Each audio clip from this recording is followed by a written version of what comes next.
আজ আমি গোবিন্দভোগ চাল দিয়ে ক্ষীরের পায়েস বানাবো। ক্ষীরের পায়েস বানানোর জন্য প্রথমে আমি দুধ 2 কেজি নিয়ে নিয়েছি, সেটাকে ফুটিয়ে ক্ষীর করে নেবো। এরপর গোবিন্দভোগ চাল নিয়ে সেটাকে ধুয়ে ঘি মাখিয়ে রেখে দেবো।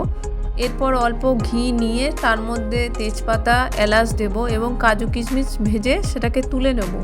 এরপর ওই ঘিয়ের মধ্যেই চালগুলোকে খানিক ভেজে নেব। ভেজে নেওয়ার পর যে দুধটা ক্ষীর করেছিলাম সেটা অর্ধেকটা ঢালবো এবং অনবরত নাড়তে থাকবো যাতে না লেগে যায়। কিছুক্ষণ নাড়ার পর আমি যে বাকি দুধটা ছিল সেটাও দিয়ে দেবো।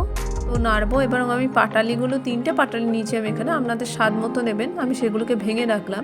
এরপর কাজু কিশমিশ দিয়ে খানিক নাড়িয়ে নিয়ে এরপর চাল সিদ্ধ হওয়ার পর পাটালিটা দিয়ে দিলাম। এবার আমার পায়েস একদম রেডি ক্ষীরের। আপনারাও বাড়িতে এভাবে ট্রাই করবেন এবং বাড়িতে করে অবশ্যই আমাকে জানাবেন কেমন হয়েছে। আজকের মতো টাটা।